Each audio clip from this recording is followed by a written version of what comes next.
So, may pressure ba sa inyo na yung mga netizens ang tingin is kailangan yung mahigitan o mapantayan yung mga nagawa ng parents nyo sa showbiz industry? I like that question. There's always a certain type of pressure. Pero, at sasabihin ko lang dyan, it's up to us naman kung paano namin tatanggapin yung pressure na yun. Kung gagamitin namin as a tool to inspire us and to work harder, or will it be something that will affect us and bother us? Siyempre, you know, trying to live up to your dad and my mom's shoes they're big shoes to fill, but at the same time, we are not our parents, we are our own people, and finding the passion and appreciation sa proseso ng, you know, ng trabaho and working together in our roles in Catherine and Edric sa Alabay. I think that was our main focus. That personally, I didn't feel that pressure in that way. Yeah. I chose to accept it as support. Yeah.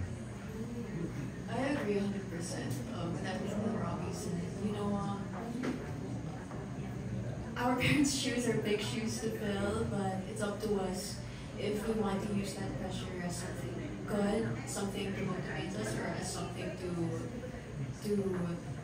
scare us.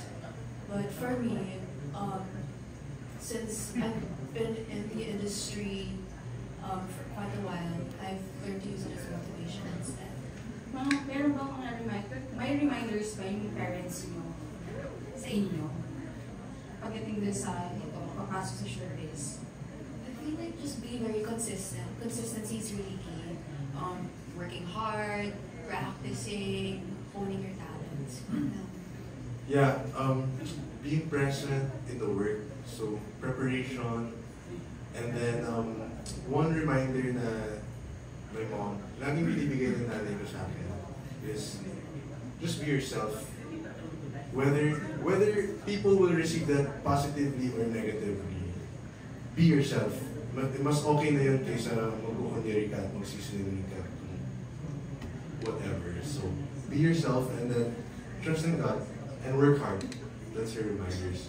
Since nabanggit na ni Angelina yung pag-practice, paano nyo pinapractice yung mga Tagalog lines nyo sa The Alibay na hindi nagtutulog nyo sa mga viewers? Ginawa ko ba? But I feel like even at home, I try to speak Tagalog as much as possible. Sa mga sisters ko lang, it's a challenge kasi sobrang Inglesera sila. So sa mga kasambahay ko, sa mom ko. On set. On set, yes, on set. They have a rule for me. May rule sila sa akin na bawal mag-English sa set. So yun.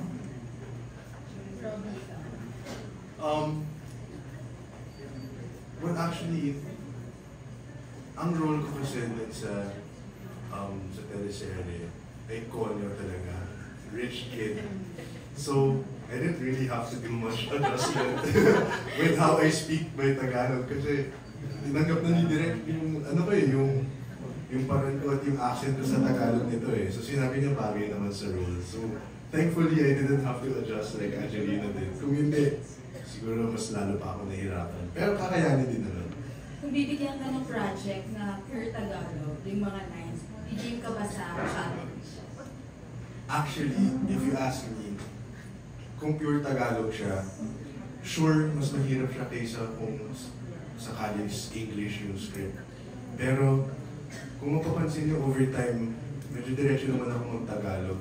Marunong naman ako mag-Tagalog, hindi naman ako masyadong hirap mag-Tagalog. Kaya, go lang, carry lang. Natanggapin ko yan. Thank you. Thank you. Thank you din. Actually, oo nga, kung mapakinggan niyo si Robbie. Oo. Malalim siya mag-Tagalog. Mas magaling siya mag-Tagalog kasi sa akin. malalim, oo. Okay, now let's go to Daniel Villapando of Star Express. Espanyol yan. Espanyol. Hola. Hello, Robbie and Angelina. Meron ba kayong qualities or traits na discover sa isa't isa while shooting the series na surprise me in a good way and you ended up liking or respecting? Angelina's sense of humor. Wow. Yeah. For sure. Paano yung sense of humor niya? Describe mo sa akin. No, kasi, okay. Ako kasi, mabilis akong naiinip. So when I find ways to entertain myself, it's usually because I like to laugh. Lalong-lalo na kapag may nakikita akong mga laugh track na reels on Instagram, Yeah. TikTok, or I like also mga dad jokes or sometimes dark humor. Okay. So, dati naalala ko, syempre yung biro namin ni Angelina, ano pa lang, like, it's Light lang. light lang, Surface like, level. surface level. Surface level. Tapos, unti-unti sa cycle, parang, syempre, holding area, nag-iintay kami, karamihan ng mga eksena namin, magkasama kaming dalawa. So, when we're waiting, we're also there waiting. And I was like, I remember, I'm not gonna say the joke anymore. Or the Don't reel. say the joke na. But then I remember, I was like, what am I showing this kaya to Angelina? And when I showed it, thankfully, malakas yung tawa niya. So nag-enjoy kami, nag-bonding din kami sa humor Yeah. namin. At least, naging magka-vibe yung ano nyo, yung humor nyo. Yeah. Yeah, I'd say his humor did. I feel like every time you see that type of humor, I find you so I could show it to you. Because I know you like that type of Yeah, yung, like that type of humor. yung tipong may ginagawa, iba na yung ginagawa namin sa set, or ibang unit, or ibang location, magkatabi lang. Next thing you know, kapag malapit na kami sa isa't isa, yo, look at this one. Cute. And last question. Masasabi niyo ba na you're much closer now than before? And ano yung naging bonding session niyo sa set na that help you get closer and be more at ease with each other? Definitely. I definitely feel that we're closer now than before because we got to spend time together. We were together for how many months? 4 months, I think. 4 months. We Yeah. got to know each other more. And I'd say yung bonding moment, yun nga, yung pag-show ng IG reels. Yeah, well, for me naman, I'd say, honestly, the bonding moment talaga where we got to build the friendship and everything is through the work, through doing the scenes, through look tests where we had to look at each other in the eyes for 4 minutes straight without breaking, through supporting one another sa mabibigat na eksena kung saan kailangan ko umiyak or kailangan niya umiyak, the emotional support, being in character and, you know, working on lines with each other kahit day off. It was those moments where I personally felt like we got closest. Kasi you get to know people also with how they work, and especially in this type of work where you really have to support one another to succeed. Alright, thank you so much, Daniel Villamando. And now let's have Vix of Vix Buzz in Abante. Hi, Robbie, and... Angelina. Angelina. Oh, Angelina. Yes, hi. Since this is your first Christmas as a love team, ano yung Christmas plans ninyo? Me, I'm going to Tarlac. Tarlac? I'm going to the province this Christmas. Yeah. How about you? Ako naman, I'm just gonna stay at home. I'm gonna spend time with my family. Pero kayo ba, tradition niya, nasubukan niyo na mag-travel outside the country during Christmas? I got to experience it sa America. Nakapag-America ako for Christmas twice. Yeah, So, so, what was it? sobrang saya din. Ako doon talagang nararamdaman ko yung panahon ng Pasko doon dahil malamig doon eh. Dito kasi mainit, hindi nagbabago yung yung panahon. Pero doon kasi malamig. And doon sa Amerika naalala ko, ang mura ng mga dapat mahalin na gamit. May mga sale at outlet. Mga Black Friday Black sale. Friday ganun. sale, yeah. So, I'd say that was my experience abroad during Christmas. How about you, Angelina? Na-try ko din na mag-States, US, for Christmas, dati nung bata pa, with my family, my sisters. Have you seen snow before? Yes, I have. Snowman, the way ba naglalaro ng snowman? Tama ba? Yeah, snowman. Snowballs. Yeah, snow cone. Kayo ba may Christmas tradition na parang ginagawa every year? Like, yung mga medyas, sa mga inaano? Noche Buena. Noche Buena, kami usually Noche Buena sa tatay ko, sa lolo ko at lola sa dad's side. Tapos sa araw ng Pasko, mom's side. Tapos ganun din sa bagong taon.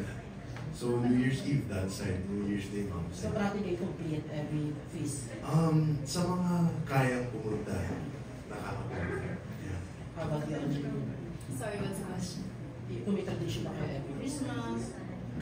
Like yung mga Christmas ng medyas? tradition. Noche Buena lang po. Yun lang. So, and last ko na lang, ano yung i-look forward namin sa inyo next year? Next year, well for now, wala pa. Wala pa for now. But hopefully may projects next year. As love to me. Well, I'm looking forward and hoping for more projects. Yeah. Sa ngayon, parehas din kami ni Angelina na wala pa kaming naririnig tungkol sa konkretong plano sa mga acting projects or kung na-cast na kami.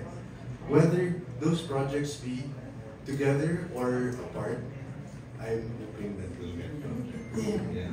But for sure, this alibi will open more doors for you. Oh, thank you so much. We hope so. Thank you. Thank you very much, Vix. Okay, so we talked about your projects next year together. How about as individuals? Like, I know you also sing, you're very musically inclined. Nakita nga natin sa video.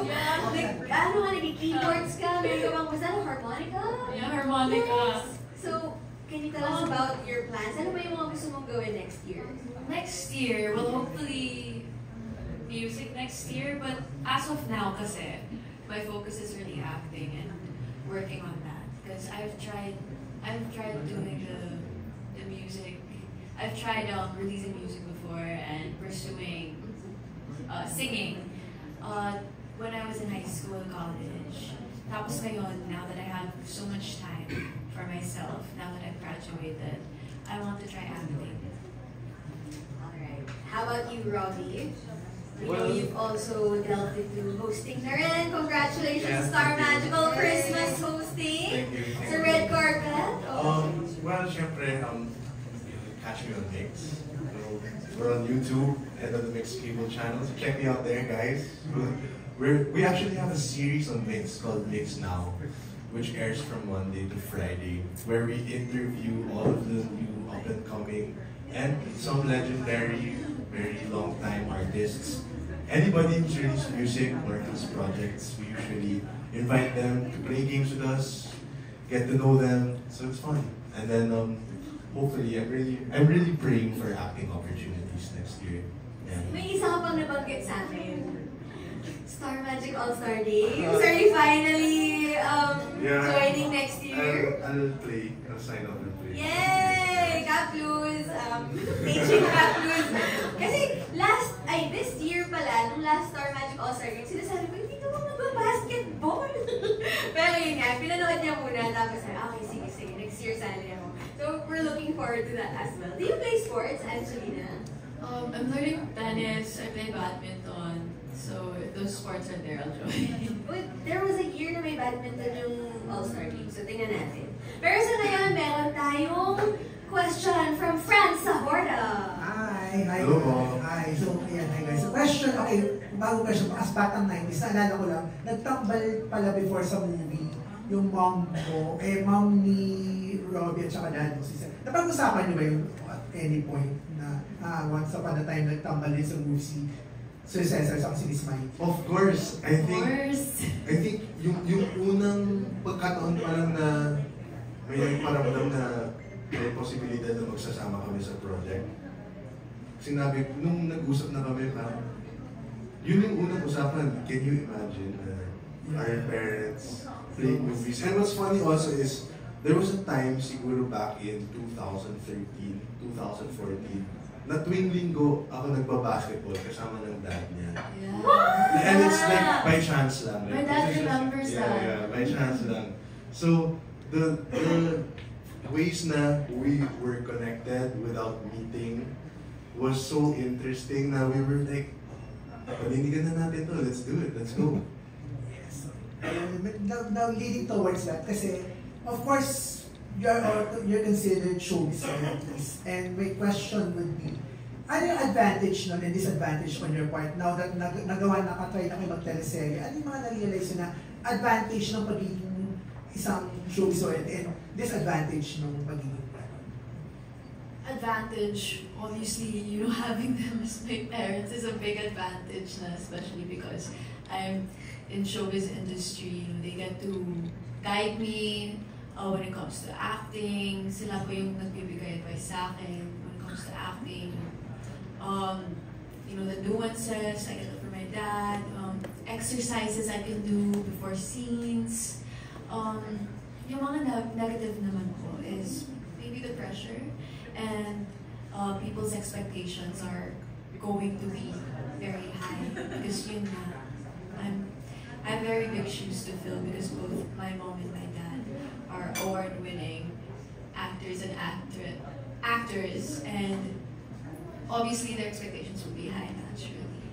So yun lang naman po. But being showbiz royalty nga po is a very big advantage that it kind of outweighs the bad. And how about you? Sorry, can you repeat the question? So, ano yung you see na ngayon na-experience mo na first time yung showbiz din, ano yung advantage na pagkakaroon ng parents na popular na considered as royalties din sa showbiz and sa sports? And how do you deal with that na yung advantage and disadvantage on your part? I agree with everything Angelina said, lalo-lalo na sa expectations. It's a blessing because you know what? I've experienced in my life na hindi ako kilala, hindi nila alam yung apelido ko. Tinutulog ako dahil nandun yung lolo ko. They're showing me to get to him. The moment na nalalaman nila na apo ako ni Jaworski or anak ako ni Mikey, all of a sudden, I'm treated with so much kindness and respect. So, there's an honor and privilege that comes with, you know, being born into a family that is appreciated and acknowledged by so many. In terms of challenges, I guess it's always just, hindi naman ako si like Robert Jaworski or Lolo Jaworski or Mikey, but I myself. So trying to find my own way out of their shadow is it's a challenge because it's a big shadow that I feel is casted. But honestly, I just try to enjoy life. Kasi I focus on the blessings. I try to focus on the blessings rather than yung mga, you know, yung mga implications. Okay, last na ang question. Okay, so of course, napag-usapan na. The question is, napapanood nyo ba yung mga past projects ng mga parents nyo? What do you consider as your favorite na project ng mom and ikaw dad or mom mo na, okay, I will forever na my favorites din. You know, when I was a kid, and then I used to say, Mom, let's watch your movie or your show. Tapos may makikita akong lalaki doon na hindi yung daddy ko. I storm out. Nag-walk out ka? Nag-walk out. Sino yung kasama mo? Who's that? So, in that light, I'll stick to my favorite as a kid, Dora B. Me, Dora Dora B always. B. Oh, I can. Yes, and how about you, Angelina? Favorite mo sa dad mo and sa mom? Favorites sa dad ko, can it be like both of them in one film? I really like Bullet. Okay. Bullet. Sa dad ko din, I like Jose Rizal and Murakami. That's what I used to watch a lot when I was a kid. And I just want to say na you're stepping out of those shadows already kasi Angelina, yung galing-galing mo sa The Alibi, can I just say, napapanood yung episodes. And you, Robbie, you're also showing potential and sa mix, grabe, you're getting mo yan napapanood. So congratulations guys for being worthy of all this. Thank you so much. Thank you. Thank you very much, friends! And ito, isingit ko na lang din kasi very connected yung question ni Jason Laluna of Certified Kapamilya dito sa napapag-usapan na natin. This is for Robbie. Ano-ano yung traits na you think na mana mo from your dad and your mom na tumutulong sa'yo na mag-thrive sa mundong ginagalawan mo ngayon, which is showbiz? And for Angelina, well, the same. Ano yung mga tingin mong namana? my mom has this trait na tinatanggap nila ng trabaho na or opportunities na lumalapit sa kanya. Kahit alam nila masyadong dami na siyang ginagawa. So I think I share that quality, and I think it's been a blessing for me. The last 4 years I've been practicing that. For my dad naman, napakalambing kasi ang daddy ko eh. You know, it's funny, between my mom and my dad, I say my dad is the more sensitive one. Mas malambing. Mas malambing siya, mas sensitive. So, I think I got that trait from my dad. I hope. Yeah, I'd say that. Very malambing. How about you, Angelina? A trait that I've gotten from my mom is, I think yung pagiging hardworking niya. She's kind of like your mom, that she accepts all work that's given to her. So I feel like I'm the same in that sense. Yung dad ko naman, I feel like his sense of humor, yun lang, yung pagiging funny niya. I feel like I got my dad's sense of humor and my mom's hardworking. Yes. Thank you guys. And now, up next, we have Carlos Miguel Padua Aragon. Wow, Miguel Pamilya. Oo. Paano mo nalaman yun? Alam mo yung complete. Anyways, hello, congratulations, Robin. Nagulat ako. Bakit po? Surprise! Happy birthday! Robin, Angelina. For my question, ano yung nagawa mo or ginawa mo this year, hobbies or anything, na sa tingin nyo, na hindi nyo nagagawin next year? Kasi kung isipin nyo, parang cringe siya or anything, gano'n. That's Habit you're gonna break. yeah. A cringy habit or any habit I want to break.